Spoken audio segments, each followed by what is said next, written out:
اچھا سر، over all آج کی سماعت کا احوال بتا دیجیے. کل پٹن انٹرنیشنل کی رپورٹ بھی آئی جس نے بتایا کہ جو جیتے ہوئے لوگ تھے ان کو جو ہے کس طرح جتایا گیا اور جو رنرز اپ تھے ان کو ہروایا گیا. اس کو بھی آپ کیسے بیان کریں گے اور آج کی سماعت کا احوال مختصراً بیان کیجیے گا. اعوذ باللہ من الشیطان الرجیم، بسم اللہ الرحمن الرحیم. شکر الحمدللہ رب العالمین. میں اس رب کی ذات کا بہت مشکور ہوں اور شکر گزار ہوں کہ آج اس نے ہر چیز کورٹ کے اندر یہاں کر دی. آپ کو پتہ ہے کہ جیسے لاسٹ ڈیٹ آف ہیئرنگ 2 تاریخ کو جو ہمارا first date of hearing tribunal کے سامنے ہوئی تھی، اس کے اندر الیکشن ٹریبونل نے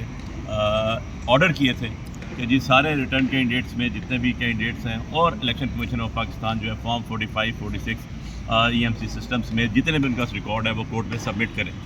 لیکن آج آپ نے دیکھا کہ جھوٹ کے کوئی سر پاؤں نہیں ہوتے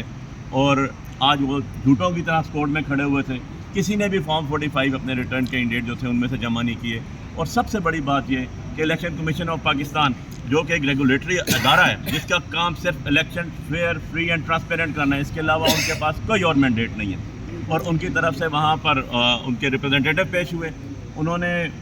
فارم 45 46 EMC یا باقی ریلیونٹ ڈاکومنٹس جمع کرانا تو کرانا، جواب دینا بھی مناسب نہیں سمجھا. اور ایک سول مسلینیس اپلیکیشن پٹ کی اس کے اندر کہ جی ہمیں یہ جمع کرنے کی اجازت نہ دیں، میں بھی ٹیمپر ہو جائے یا جو بھی ہو جائے، یا جب ایویڈنس کی بات آئے گی تو کریں گے. اور اس کے اوپر ہمارے باقاعدہ دلائل ہوئے. ہمارے جو کونسل لیڈنگس تھے انہوں نے بھی بتایا EMC سسٹم کے اوپر اعظم خان سواتی صاحب نے، کیونکہ یہ اس ٹائم اپوائنٹ ہوئے تھے 2018 کے الیکشن کے بعد پراپرلی RTS سسٹم سے لے کے سارا ان کے پاس بریفنگس تھی، انہوں نے وہ ساری بھی کورٹ کو دی. اور اس کے اندر ایک بڑا ایک لیگل پہلو میں اگر بات کروں تو جو یہ اپلیکیشن دی گئی تھی آج الیکشن کمیشن آف پاکستان کی طرف سے، ریویو کا کوئی اختیار، کوئی قانون قاعدہ قانون موجود نہیں ہے کہ ٹریبونل کے سامنے ان کے آرڈر کا کیا جا سکے. تو اس کے اوپر ان کی یہ جو استدعا تھی یہ رد ہوئی. پچھلا آرڈر انٹیکٹ ہی ہے، لیکن اس کے بعد مزید آرڈر یہ کیا گیا کہ جناب آپ جو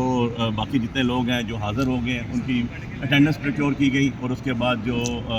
جن لوگوں کو حاضری نہیں ہوئی تھی ان کے تک دوبارہ نوٹسز کے آرڈر ہوئے. مین وائل جو لوگ حاضر تھے انہیں کہا گیا کہ جی آپ اس کے اندر اپنی reports reply along with all the documents submit کریں، ادروائز آپ کے اوپر فائن امپوز کیا جائے گا. اور وہاں پر ECP کی طرف سے میں حیران ہوں کہ ایک ریگولیٹری اتھارٹی ہے، وہ تو آج ریٹرن کینڈیڈیٹس کے لیے ایسے کھڑی ہوئی تھی جیسے ان کے مقرر کردہ وکیل ہیں یا ان کے پے روڈ پہ آئے ہوئے ہیں. جو government of Pakistan public exchequer کے پیسے کے اوپر جو ادارہ چلتا ہے، جس کا کام ریگولیٹ کرنا ہے، جس کا کام انصاف کے ساتھ الیکشن کرانا ہے، اور آج تو ان کی جگہ کوئی اور ایماندار افسر ہوتا تو وہ آ کے اپنے ڈاکومنٹس کہتا کورٹ کے آرڈر کو ہم اوبے کر رہے ہیں، فالو کر رہے ہیں، اور کورٹ آرڈرز جو ہے ہم اس کے مطابق فارم سارے سبمٹ کر رہے ہیں، سر انالیسس کرا رہے ہیں، جہاں مرضی چلے جائیں، جس مرضی کے پاس چلے جائیں، فرانس کرا لیں، پاکستان میں کرا لیں، پاکستان سے باہر کرا لیں. لیکن بڑا افسوس ہوا کہ ہمارے ادارے اس نیج پہ پہنچ چکے ہیں، اس کارنر پہ پہنچ چکے ہیں، اتنی پستی پہ گر چکے ہیں کردار کی کہ آج وہ ریپرزینٹ انہوں نے کیا کیا ان لوگوں کو جو ریٹرن کینڈیڈیٹ تھے، جنہوں نے اپنا جو ریٹرن کینڈیڈیٹ بنائے گئے، جن کو میں یہ کہتا ہوں جن کو بنایا گیا، جن کے بارے میں آپ نے کل کی رپورٹ آپ نے دیکھ لی کہ اس کے بڑا کلیئر آ گیا کہ جو دوسرے نمبر پہ بھی نہیں، تیسرے چوتھے نمبر پہ تھے، اور ان کو اٹھا کے لایا گیا. یہ عوام کی امانت ہے، یہ عوام کا مینڈیٹ ہے، یہ ان کی امانت پہ خیانت کی گئی. اور اس سامنے قانون ساز اسمبلی جو پاکستان کا سب سے بڑا ادارہ ہے، اس کے اندر قرآن کے اوپر جھوٹے حلف اٹھا کے لوگوں کو بٹھایا گیا. ان سے آپ توقع کرتے ہیں کہ یہ لوگوں کا حق ادا کریں گے، یہ لوگوں کو ریپرزینٹ کریں گے جن کو لوگوں نے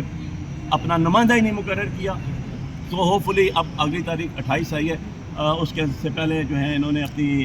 جتنی رپورٹس ہیں وہ سبمٹ کرنی ہے. اور ایک چیز اور یہاں پر واضح کرتا چلوں کہ آنریبل کورٹ نے ان سے کہا گیا کہ سر ایویڈنس ہوگی، لمبا کام ہے، ایسے ہوگا ویسے ہوگا، اور انہوں نے کہا کہ نہیں، جو ٹائم پرسکرائبڈ ہے اس کے اندر جو اس کے اندر ہی یہ فیصلہ ہوگا انشاءاللہ. اور آپ دیکھیں گے کہ دودھ کا دودھ اور پانی کا پانی ہوگا. اور ان کو سے صرف مینڈیٹ جو ہمارا چوری کیا گیا، جو آپ لوگوں کی امانتوں میں خیانت کی گئی، وہ واپس خالی نہیں آئے گی، بلکہ ان کو سزائیں بھی ہوں گی. اور اس میں جو لوگ ملوث ہیں ان کے خلاف بھی جو بھی ادارے کے لوگ جنہوں نے اپنے ملک کے ساتھ اپنے اوتھ کے ساتھ وفاداری نہیں کی اور الیکشن کو جو ہے مینیج کیا، election especially election commission, they are responsible for it and they will face the consequences as well as per law. Lastly جو ہے بڑی امپورٹنٹ چیز آپ کو بتاؤں، جو ہمارا RO تھا، جو ADCG اسلام آباد تھا اور آج بھی یہاں بیٹھا ہوا ہے، جس نے آج تک ہمیں شکل دکھانا گوارا نہیں کی، ہم نے ہر پٹیشن میں اس کو طلب کیا، وہ کبھی بھی عدالت میں حاضر نہیں ہوا. اور آج تو